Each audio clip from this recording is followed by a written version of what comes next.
Hey guys, it's Eric, Aubrey, and Andy from Edrumcenter, and we're going to talk about the new VAD716 and the new V71 V-Drum module.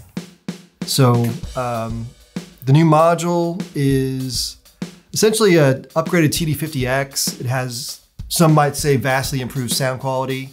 It's almost like VST in a box type situation, which a lot of people have been asking them for. They added Bluetooth, Wi-Fi for updating and loading in more kits. And other than that, it's very familiar. If you have a TD50X or a 30, you should just be able to jump in and start navigating, and you can do all the same editing stuff you can always do on a Roland kit. You know, the vast amount of, almost endless editing capabilities are in there, but you just have a much better starting point.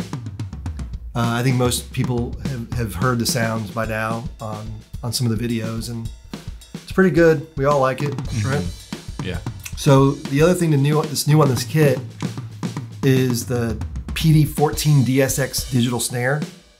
It's essentially the PD140, but they added a snare throw off, and they also changed the rim to where the rubber is a little lower profile. They put the rubber inside the rim. So when you're doing rim shots and cross sticks, it just lowers that profile. It feels more natural to play, right? Very, yeah, way more realistic. Mm-hmm. The other thing that is really a major change, not a huge change, is they changed the kick drum playing surface to where it's larger now.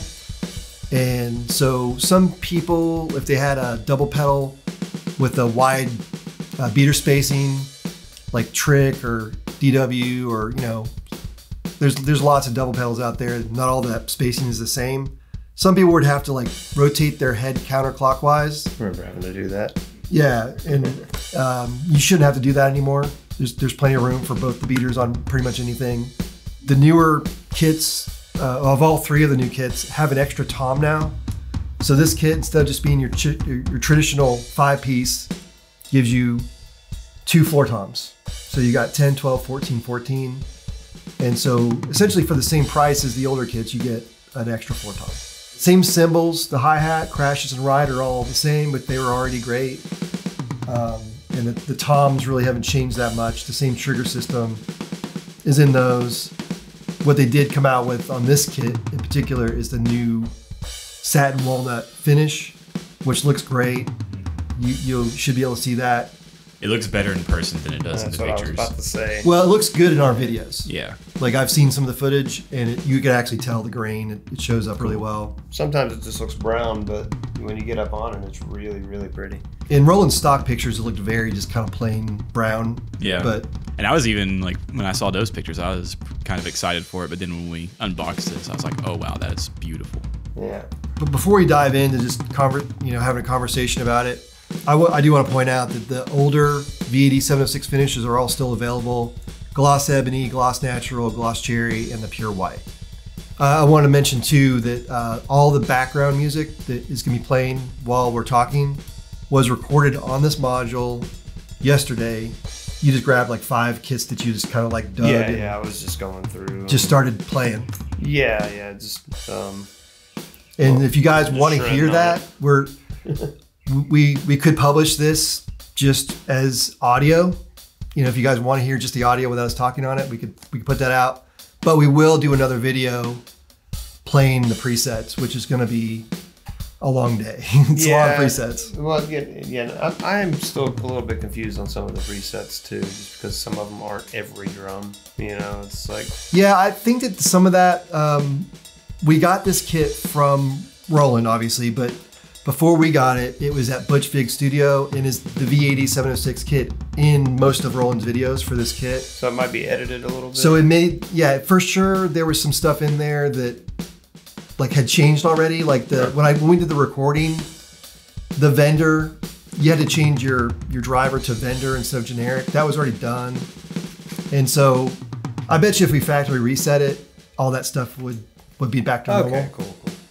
I tried to figure out why that was the case, but I didn't want to factory reset it because I was thinking maybe they might have done some cool stuff at that studio. I didn't want to mess with it without just checking first. So well, it's pretty cool. Yeah. So yeah, let's dive right in. Anybody want to go first on what they think? I mean, I can start. I guess just my first impression of playing it, I was pretty blown away. It's very responsive, but this sounds pretty realistic. It feels good. It's inspiring. You know, I mean, the first day I played on it, I just couldn't stop. And we all liked the TD50X. It wasn't like that we hated it or anything. It was a good triggering module. Yeah, this thing has something in it. I don't know if it's just how realistic everything sounds. And have you done any editing yet? No. I'd like to try. I'd like to dive. We had talked about creating a custom kit the other day, and got busy. Yeah. We will do a deeper dive on this module, and we have Adjuster from 65 Drums was here. He was with it all day, which is wanted to get him access to it so he could check it out as well. So I'm sure like some of the other channels will do a super deep dive into modules and that kind of stuff. But we will do that ourselves later. So one thing I thought of while you were talking that I want to point out, because it seems like a common knowledge kind of thing, but not everyone knows this. If you already have existing Roland stuff, it will work with this module. Because we have had a few people ask about that. Every time a new generation thing comes out, your old Roland stuff will still work with the new module. So if you end up going to just the module route, yeah, we have lots of people doing that. Yeah, you don't have to worry. You don't have to upgrade to a whole new kit unless you want to. But overall, yeah, we were talking about it earlier. Like this module's tom sounds are my favorite, maybe ever electronic drum tom sounds. That's always been a thing I've never really been impressed with too much, but this module, like there's a few kits on there that I just want to do nothing but play the toms because they just sound so good. You like the Viking metal kit? Yeah, the Viking metal kit. I played on that one yesterday. It's cool. It's my favorite for sure. And the new snare is cool. I've been messing around with the throw off, and it's nice how responsive it is, how quick it takes action. And then a little nice feature of it is when you flip it off, like you also still get the sound of like the snares releasing. Yeah. And then when you flip it back on, you get the sounds of the snares re-engaging, which is a cool little just feature, like something they didn't have to do, but they did. But then it's kind of funny on like some of the more electronic-y kits, when you flip the thing, it makes like noises or like completely different sounds because you're not playing a snare drum because you're on an electric kit or whatever. So there's a lot of little things like that are new, that are like, oh, this is cool. It's something you don't even think about like using until it's there. One of those kind of things. A little LED light on the side of it too makes it look all futuristic. So on the strainer has a little LED light and it changes with the patches. Yeah. Not that that's like a selling point or anything like that. I just think it looks really cool. That is one thing that they did change that we haven't talked about yet is some of the stuff is backlit now, like whereas the 50 it wasn't. And so in a dark stage or something, you'll be able to see your jog wheel and your kit up and down, stuff like that, a little easier. It's kind of like they took the technology from the new sample pad, the SPDSX Pro. Yeah. Yeah. I mean that by using the same type of LEDs and stuff. That was the big selling point for me on that thing, was the fact that it had everything's lit up and you can customize all the lighting and everything. And now they're doing it on their new module. Yeah. Pretty cool. Yeah, there's some cool layouts. Like I actually like the layout of this module better, with like the 3 knobs on the side that do like the volume control for the click, the song, and then I think like the audio in Bluetooth. Each have their own, which is really cool. There's a lot of like little things on the main interface of the module that make it just easier for navigating and not having to like open up more menus or press a button to make a wheel do something else, that are just really nice. And then you've also got the screen on there. It's not a touch screen, but it is just a nicer looking screen. That's a good segue into the touch screen, because we were going to talk about that. The reason why Roland didn't do a color touchscreen is they think that on a stage when you're sweaty and stuff, having a touchscreen would be a liability. And I could see that, but at the same time, like a lot of these modules are in people's houses, like for practice kits or in studios and stuff. And I think it'd be cool just to have the option. You know, if you don't want to, I love the layout and navigation of this thing.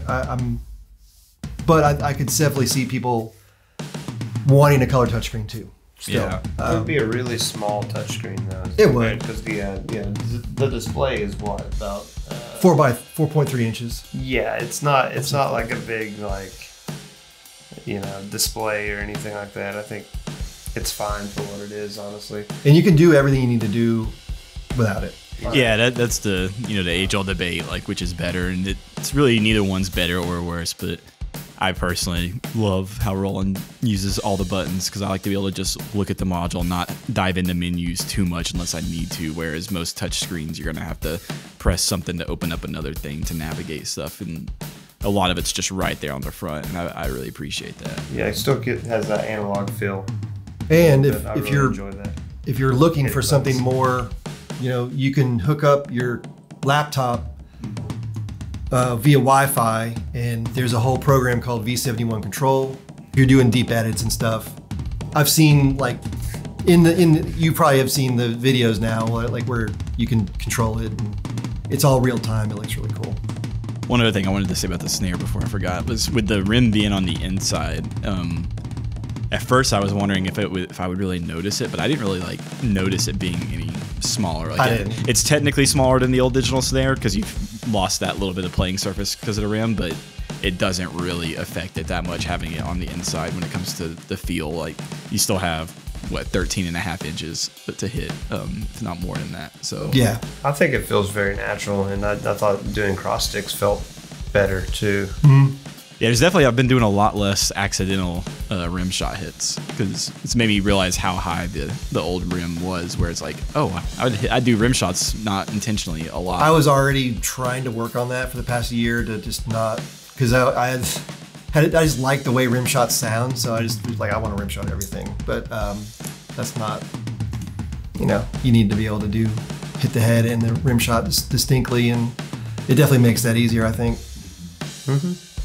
By default, is there anything on setup that we needed to talk about? There's really wasn't any kind of... No, because the hardware on this kit is still the same hardware because it was literally still the DCS 30 box or whatever it's called. It's really heavy duty. It's nice. You got to make sure that the tripod on the tripod that holds the tom and a cymbal. Make sure that the wing nuts, the T screws, are on the outside, or else you'll get set up and start putting. We actually didn't do it over here on this one. We have it on the inside, but yeah, I think inside or outside, just as long as it's not in the way of the boom arm. Yeah, we tried to put one of the cymbal arms in, and it was it was hitting all the screws, and I was like, well, this isn't gonna work. So I had to take that out and then rotate that's just a minor thing. I mean, that's not. That obviously it has a workaround, so yeah, that's not a big deal. But it's also one of those things like, well, dang it, I gotta start over. Yeah, that's part of setting up something new for the first time. Yeah. You're probably gonna do something wrong, but definitely a fixable. It's not even really a problem. It's just something that you keep an eye out for. Yeah, work. This might go without saying, but what hardware doesn't come with the kit? Is it the hi-hat? Oh no, this is a good thing to talk about. Absolutely. It doesn't come with the snare stand, so it's just simple stands. Oh yeah, it does come with the module stand.